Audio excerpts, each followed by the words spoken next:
ନମସ୍କାର। ମୁଁ ହର୍ଷ ପରିଛା ମୋର ୟୁଟ୍ୟୁବ ଚ୍ୟାନେଲକୁ ଆପଣମାନଙ୍କୁ ସ୍ୱାଗତ ଜଣାଉଛି।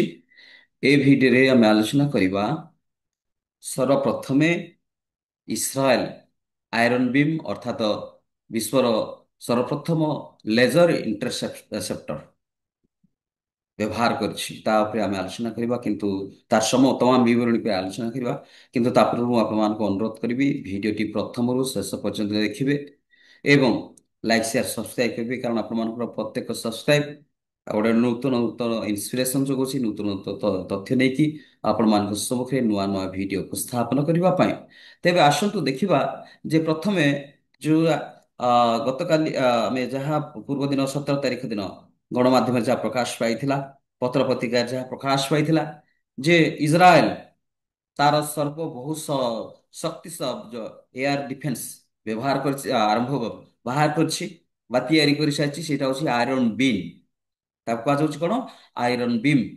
ଏଇଟା ହଉଛି ଏକ ଭିତ୍ତିକ ଭିତ୍ତିକ ଏଇଟା ହଉଛି ଏକ ଭୂମି ଭିତ୍ତିକ ଉଚ୍ଚ ଶକ୍ତିଯୁକ୍ତ ଲେଜର ବାୟୁ ପ୍ରତିରକ୍ଷା ପ୍ରଣାଳୀ, ଯାହା ରକେଟକୁ ବା ଆପଣଙ୍କର ମୋଟରକୁ ବା ଆପଣଙ୍କର ୟୁଏଭି, ଯୋଉଟା କି ଆପଣଙ୍କର ଅନମାନ୍ଡ ଏରିଆଲ ଭେହିକେଲ ସମେତ ବାୟୁରେ ଆକ୍ରମଣ ବା ଯୋଉଟା ବାୟୁରେ ଆକ୍ରମଣ କରାଯାଉଛି। ବାୟୁରେ ଆକ୍ରମଣ ଯୁଦ୍ଧ ସମୟରେ ଯୋଉ ସବୁ ରକେଟ ଗୁଡାକ କ୍ଷେପଣାସ୍ତ୍ର ଗୁଡାକ ଆକ୍ରମଣ କରାଯାଉଛି ତାକୁ ମୁକାବିଲା କରିବା ପାଇଁ ଏଇ ଯୋଉ କରାହେଇଛି ଆଇରନ୍ ବିମ୍ ଟି ଡିଜାଇନ କରାଯାଇଛି।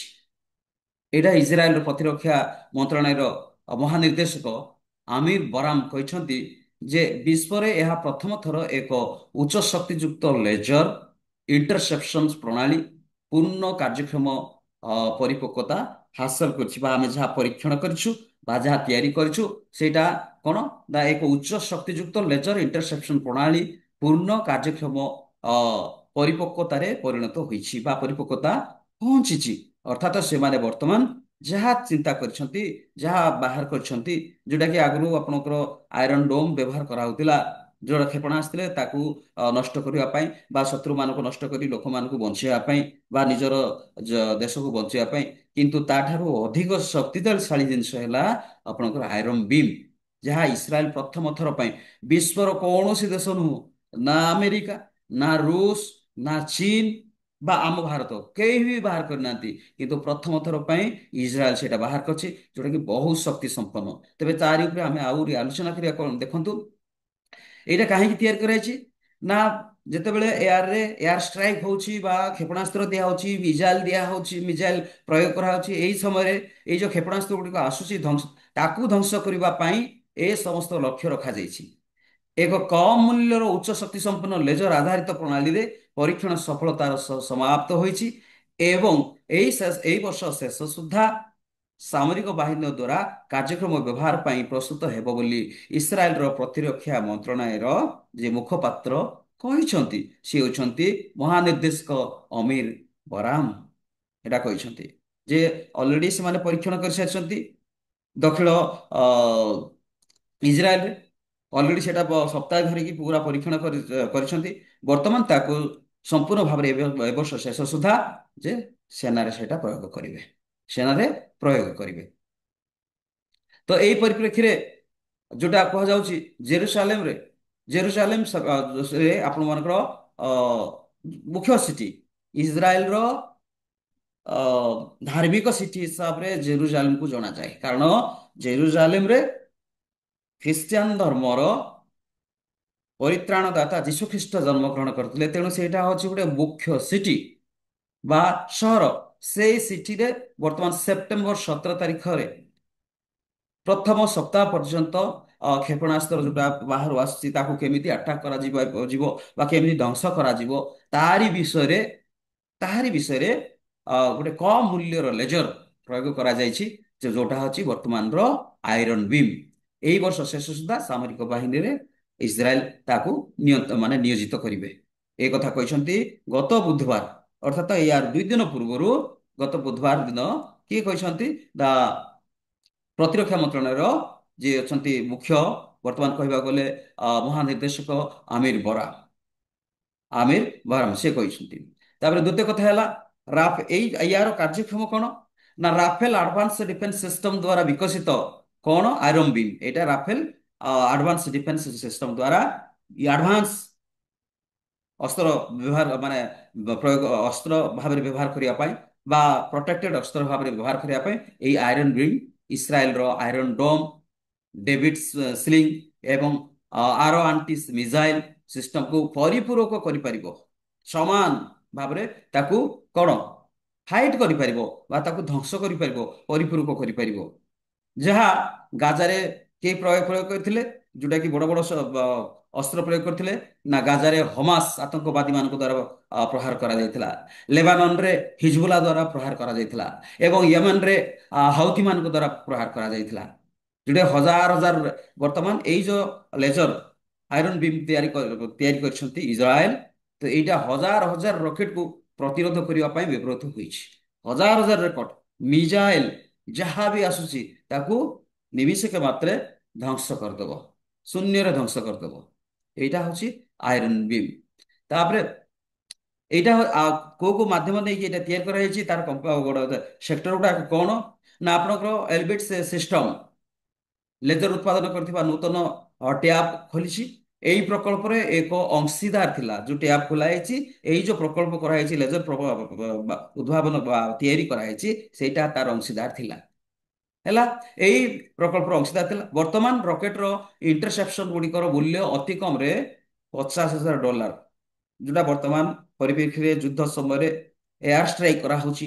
ସେ ଏୟାର ଷ୍ଟ୍ରାଇକ୍ ସମୟରେ ଯୋଉ ମିସାଇଲ ଗୁଡାକ ଛଡା ହଉଛି, ଯୋଉ କ୍ଷେପଣାସ୍ତ୍ର ଗୁଡାକ ଛଡା ହଉଛି ତାକୁ ପ୍ରତିହତ କରିବା ପାଇଁ ବା ଶୂନ୍ୟରେ ତାକୁ ଧ୍ୱଂସ କରିବା ପାଇଁ, ଲୋକମାନଙ୍କୁ ବଞ୍ଚେଇବା ପାଇଁ ବା ଦେଶକୁ ବଞ୍ଚେଇବା ପାଇଁ, କୋଠାବାଡି ନଷ୍ଟ ନ ହେବା ପାଇଁ ବା ସମ୍ପତ୍ତି ନଷ୍ଟ ନ ହେବା ପାଇଁ, ବିଶେଷ କରି ଜନସାଧାରଣଙ୍କୁ ବଞ୍ଚେଇବା ପାଇଁ ଯୋଉ ବ୍ୟବହାର କରାହଉଛି ଇଣ୍ଟରସେପ୍ସନ ଗୁଡିକ ତାର ମୂଲ୍ୟ ଅତି କମରେ $50,000। $50,000। କିନ୍ତୁ ଦେଖିବାକୁ ଗଲେ ଲେଜର ଗୁଡିକର ମୂଲ୍ୟ ତାଠାରୁ ବହୁତ ନଗଣ୍ୟ। ଲେଜର ଏଇ $50,000 ହବନି, ବହୁତ କମ, ତାଠାରୁ ବହୁତ କମ। $50,000ରେ ଆପଣଙ୍କର 10-15ଟି ଆପଣଙ୍କର କ୍ଷେପଣାସ୍ତ୍ରକୁ ସେ ରଖିପାରିବ ବା 4-6ଟି କ୍ଷେପଣାସ୍ତ୍ରକୁ ସେ ପ୍ରତିହତ କରିପାରିବ ବା ଧ୍ୱଂସ କରିପାରିବ। କିନ୍ତୁ ତାର ଦାମ ହଉଛି $50,000। କିନ୍ତୁ ଏଇ ଯୋଉ ତିଆରି କରିଛନ୍ତି ଇସ୍ରାଏଲ ଯୋଉଟା କି ଆଇରନ୍ ବିମ୍, ସେଇଟା ଆପଣଙ୍କର ତାର ମୂଲ୍ୟ ବହୁତ ବହୁତ କମ, ତାଠାରୁ ବେଶୀ କମ। କହିବାକୁ ଗଲେ ତାର 100 ଗୁଣରୁ ମାନେ 90 ଗୁଣ କମ।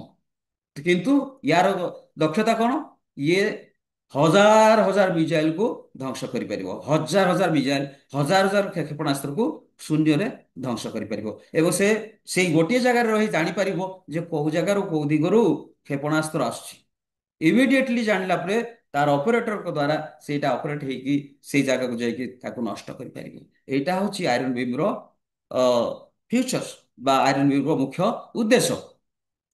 ତ ବର୍ତ୍ତମାନ ଆଇରନ୍ ବିମ୍ ର କାର୍ଯ୍ୟଦକ୍ଷତା ପ୍ରମାଣିତ ହୋଇସାରିଛି। ଇସ୍ରାଏଲ ତାର ପ୍ରମାଣିତ କରିସାରିଛି ଏବଂ ସେମାନେ ଯାହା କହିଛନ୍ତି ଦୀର୍ଘ ଦୂରବର୍ତ୍ତୀ ଲେଜର ଅସ୍ତ୍ର ପ୍ରଣାଳୀ ଗୁଡ଼ିକ ନିୟୋଜନ ମାଧ୍ୟମରେ ବାୟୁ ପ୍ରତିରକ୍ଷା କ୍ଷମତାରେ ଏକ ଗୁରୁତ୍ୱପୂର୍ଣ୍ଣ ଲମ୍ଫ ଆଶା କରୁଛୁ। ଗୁରୁତ୍ୱପୂର୍ଣ୍ଣ ଭାବରେ ଏଇଟା ଗୋଟେ ସାହସ, ଗୁରୁତ୍ୱପୂର୍ଣ୍ଣ ଭାବରେ ଏଇଟା ଗୋଟେ ଶକ୍ତି ପ୍ରଦର୍ଶନ କରିପାରିବ ଏବଂ ବର୍ଷ ବର୍ଷ ଧରି ବିକାଶ ପରେ ଏଇଟାକୁ ଆଜି କରାହେଇନି କାଲି କରାହେଇନି, ବର୍ଷ ବର୍ଷ ଧରିକି ୟା ଉପରେ ପର୍ଯ୍ୟବେକ୍ଷଣ କରାଯାଇଛି ବା ଏକ୍ସପେରିମେଣ୍ଟ କରାଯାଇଛି ବା ତିଆରି କରିବା ପାଇଁ ବର୍ଷ ବର୍ଷ ପରୀକ୍ଷା ନିରୀକ୍ଷା କରିକି ଏଇଟା ତିଆରି କରାହେଇଛି। ତେବେ ଦକ୍ଷିଣ ଇସ୍ରାଏଲରେ କିଛି ସପ୍ତାହ ପାଇଁ ଆଇରନ୍ ବିମ୍ ପରୀକ୍ଷଣ କରିଛି। କିଛି ସପ୍ତାହ ପାଇଁ ଦକ୍ଷିଣ ଇସ୍ରାଏଲର ଯୋଉଟା ମୁଁ କହୁଥିଲି ଇସ୍ରାଏଲ ଦକ୍ଷିଣ ତାର ପାର୍ଟରେ ବା ଦକ୍ଷିଣାଞ୍ଚଳରେ ଏଇ ଆଇରନ୍ ବିମ୍ ର କିଛି ସପ୍ତାହ ପାଇଁ ପରୀକ୍ଷଣ କରିଛି ଏବଂ ସେଥିରେ ସମ୍ପୂର୍ଣ୍ଣ ମାତ୍ରାରେ କାର୍ଯ୍ୟଦକ୍ଷତାର ସମ୍ପୂର୍ଣ୍ଣ ମାତ୍ରା 100% ସଫଳ ହେଇଛି। ବିସ୍ତୃତ ପରିସର ଦକ୍ଷତା ପରିସ୍ଥିତିରେ ରକେଟ, ମୋଟର୍ସ, ବିମାନ ଏବଂ ୟୁଏଭି ମାନେ କଣ? ଅନମ୍ୟାନ୍ଡ ଏୟାର ଭେହିକଲ।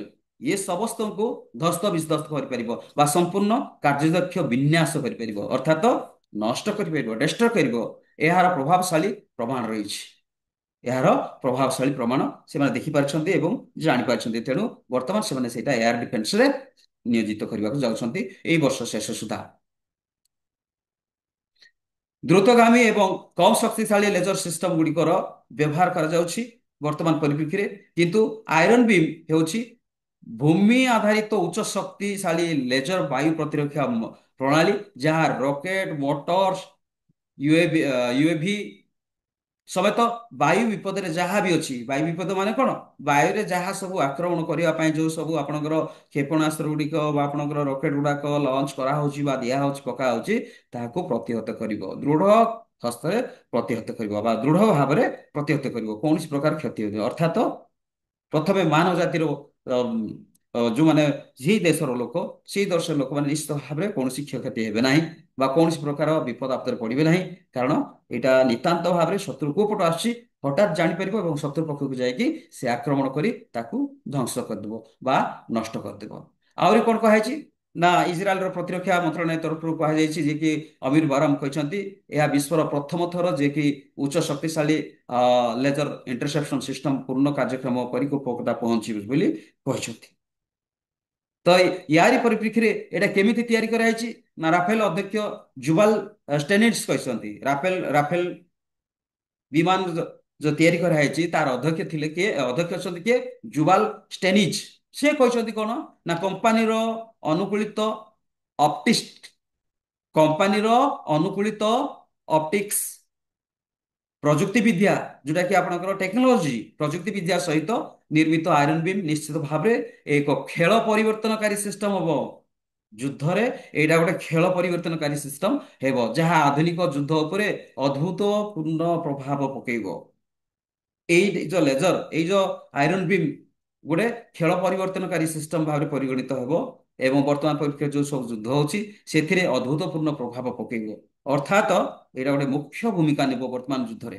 ଏୟାର ଷ୍ଟ୍ରାଇକ୍ କରିବା ସମୟରେ ଯୋଉ ଦେଶ ବି ଏୟାର ଷ୍ଟ୍ରାଇକ୍ କରୁଛି, ଯୋଉ କ୍ଷେପଣାସ୍ତ୍ର ବି ସେ ପ୍ରୟୋଗ କରୁଛି, ତାକୁ ପ୍ରତିହତ କରିବାରେ ସକ୍ଷମ ସମ୍ପୂର୍ଣ୍ଣ ମାତ୍ରାରେ, ଯାହା ପ୍ରଯୁକ୍ତି ବିଦ୍ୟା ଦ୍ୱାରା ବା ଆପଣଙ୍କର ଯୋଉ ଅଛି କମ୍ପାନୀର ଅନୁକୂଳିତ ଏବଂ ଅପ୍ଟିକ୍ସ ଟେକ୍ନୋଲୋଜି ଦ୍ୱାରା ପୁରା ସମ୍ପୂର୍ଣ୍ଣ ଭାବରେ ନିର୍ମିତ ଅଛି।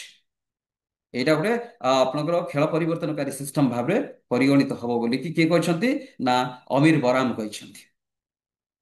ଆହୁରି କଣ ଅଛି ନା, ସିଓ ବେଜଲ ମାର୍ଟଲିସ କହିଛନ୍ତି, chief managing officer, chief director ଏଇ ବିଭାଗର ଯେ ଏଇ ପ୍ରତିରକ୍ଷା ମନ୍ତ୍ରଣାଳୟର ଏଇ ଯୋଉ କାର୍ଯ୍ୟକ୍ରମ କରାଯାଉଛି ବା ଡିଫେନ୍ସ ସିଷ୍ଟମ ଗୁଡାକୁ ବ୍ୟବହାର କରିବା ପାଇଁ ଯୋଉ ବ୍ୟବହାର କରାଯାଉଛି ତାର ସିଓ କହିଛନ୍ତି, ଚିଫ ଏକ୍ଜିକ୍ୟୁଟିଭ ଅଫିସର ସେ କହିଛନ୍ତି, ତାଙ୍କ ନାଁ ହେଉଛି ବେଜାଲେଲ ମାଟଲିସ।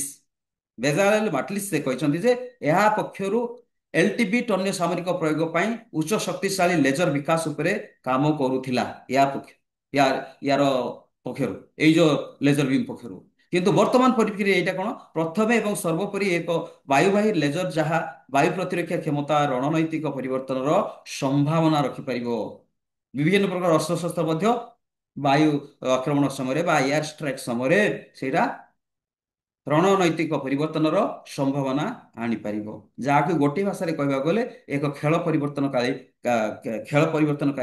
ସିଷ୍ଟମ ଭାବରେ ପରିଗଣିତ ହବ। ତ ଏଇଟା ହଉଛି ଯୋଉଟା କି ଇସ୍ରାଏଲ ପ୍ରଥମ ଥର ପାଇଁ ସେ ବାହାର କରିଛି ଏବଂ ପ୍ରଥମ ଥର ସାର ବ୍ୟବହାର କରିଛନ୍ତି ପୃଥିବୀରେ, ଯୋଉଟା କି ବର୍ତ୍ତମାନ ଶକ୍ତିଶାଳୀ କହିଲେ କୌଣସି ଅତ୍ୟୁକ୍ତି ହେବ ନାହିଁ। ଇସ୍ରାଏଲକୁ ଶକ୍ତିଶାଳୀ କହିଲେ କୌଣସି ଅତ୍ୟୁକ୍ତି ହେବ ନାହିଁ, କାରଣ ସେ ବର୍ତ୍ତମାନ ଏୟାର ଷ୍ଟ୍ରାଇକ ର ମୁଖ୍ୟ ଜିନିଷ, କାରଣ ଏୟାର ଷ୍ଟ୍ରାଇକ ରେ ହିଁ ବର୍ତ୍ତମାନ ଯେତେ ସବୁ ଯୁଦ୍ଧ ଚାଲିଛି ବିଭିନ୍ନ ଜାଗାରେ, ବର୍ତ୍ତମାନ ଆପଣଙ୍କର ରୁଷ ଆଉ ଅ, ଅଷ୍ଟ୍ରେଲିଆ ଯୋଉ ଯୁଦ୍ଧ କରୁଛନ୍ତି ବିଭିନ୍ନ ଦେଶରେ, ତାର ତମାମ ଇସ୍ରାଏଲ ଯୋଉଟା ଯୁଦ୍ଧ କରୁଛି ହମାସ ବିରୁଦ୍ଧରେ, ତାର ତମାମ ବିବରଣୀ ଉପରେ ଆମେ ଯଦି ଚିନ୍ତା କରିବା, ତ ଏହାରି ପରିପ୍ରେକ୍ଷୀରେ ଏଇ ଯୋଉ ଇସ୍ରାଏଲ ଯୋଉଟା ବାହାର କରିଛି ଆଇରନ୍ ବିମ୍, ଯୋଉଟା ଅତ୍ୟନ୍ତ ଶକ୍ତିଶାଳୀ। ଏଇଟା ହଉଛି ପ୍ରକୃତପକ୍ଷେ ଆଜିର ଭିଡିଓରେ ଗୋଟେ ଆଇରନ୍ ବିମ୍ କଣ, କେମିତି ତିଆରି ହେଇଛି ତା ଉପରେ ମୁଁ ଆଲୋଚନା କଲି ଆପଣମାନଙ୍କ ସହିତ। ଏଇଟା ଗୋଟେ ଇଣ୍ଟରନ୍ୟାସନାଲ ନ୍ୟୁଜ୍ ଯୋଉଟା କି ଆପଣମାନେ ଆଗରୁ ଜାଣିଛନ୍ତି, ତଥାପି ଆପଣମାନଙ୍କର ସମସ୍ତ ବିଷୟବସ୍ତୁ ପାଇଁ ମୁଁ ପୁଙ୍ଖାନୁପୁଙ୍ଖ ଭାବରେ ଆପଣମାନଙ୍କ ସହିତ ଆଲୋଚନା କଲି। ଭିଡିଓଟି ଦେଖିଥିବା ହେତୁ ମୁଁ ଆପଣମାନଙ୍କୁ ଧନ୍ୟବାଦ ଦଉଛି ଏବଂ ଲାଇକ୍ ସେୟାର ସବସ୍କ୍ରାଇବ କରିବି ବୋଲି ଅନୁରୋଧ କରୁଛି। Thank you so much. ନମସ୍କାର।